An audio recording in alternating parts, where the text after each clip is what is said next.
Moving on to somebody who's way better at dating and probably life. Ashley Donaldson is our next storyteller.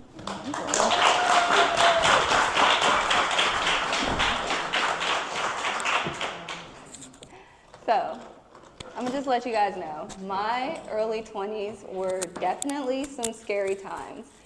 I was a young, barely just out of teenage years, young adult, working at a gas station and no kids, just trying to make it through life, looking for any available side quests.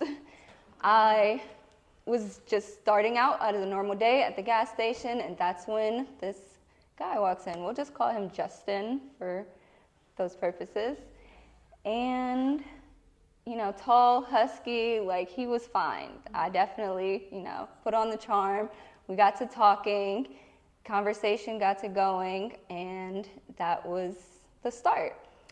Eventually, we got to texting. He would come in regularly and see me, and we had our interactions at the gas station. But after a few months, I'm like, okay, we've been texting. Let's take this up a notch. So, we meet outside of the gas station. It's like our first date, nothing fancy. We just went to like a local spot, got to know each other. I'm like, okay, from what I found out, he's got a job, he's a little older, but no real red flags. I'm like, okay, this might go somewhere. So after a few more months of just texting, our gas station interactions, I'm like, okay, we can take this up a notch for sure. I decided I'm gonna invite him over. Now, my apartment at this time was far from luxury. Like, just imagine a little box in a 200-year-old decrepit building in the basement, like with a pesky mouse problem, like crazy people guarding the front door. It was not glam, but it was mine. I'm like, okay, we've set the date. He's getting ready to come over. We've been texting all day. I'm like prepping, taking the long shower, making sure what is in there is organized and neat. It's not much, but because it's a studio, not too much space. The time comes. He is at the door. He's arrived. He's texted me, let me know. I'm leading him from the front of the building down to this studio basement. And I'm like, okay, let's get cozy. I lead him straight to the bed because that's all there is in there. We get to talking for a minute. I'm not thinking anything of it other than like just trying to be nice and set the mood. That's when he hits me with like, hey, I think I left my phone in the car. So I'm like, okay, we can just walk out and go get it, like keep the conversation going. And he's like, nah, he's just suggesting, I'm like, you stay here. He's really suggesting that I just let him go. So I'm like, okay.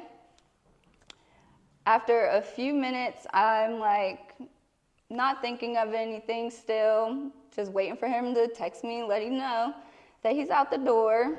But after about 5 minutes, I'm like, okay, maybe I should be a little worried. There are people out there, not the best kind, but he's grown, he can handle himself. 15 minutes go by and I'm like, okay, maybe I should be a little worried. Like, what's going on? There's still no text. So I finally cave and I'm like, okay, I'm gonna call him because if he's looking for his phone, like maybe this will help. No answer. So I'm like, okay. 30 minutes go by and I'm like, okay, something is not right. Call my best friend. I'm going over all these crazy scenarios, trying not to crash out. She's just trying to keep me calm. And I'm like, okay. We talk for a while and eventually I'm over it. That's when, like, I'm trying to get ready for bed, get over this whole mess, and I feel something like rush over me. Like, I don't even know, it was fast, it was furry, and I like freaked out.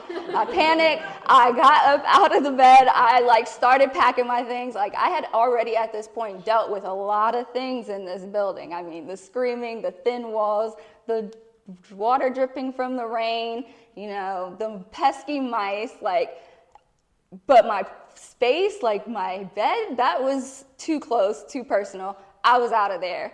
So I get to work like a few days, next day later, not thinking of it, or not thinking anything of the fact that I still hadn't heard from this guy. Like, mind you, we had been talking and texting regularly. He came to see me regularly at the gas station. So when the day came that he was usually there and he wasn't, I'm like, man, did this guy just like disappear? Like, where is he possibly getting his gas? If he's not coming to the gas station, like, what is really going on? And I just, no answer, never heard from him again, never saw him at the gas station, and that was it. Just, yeah.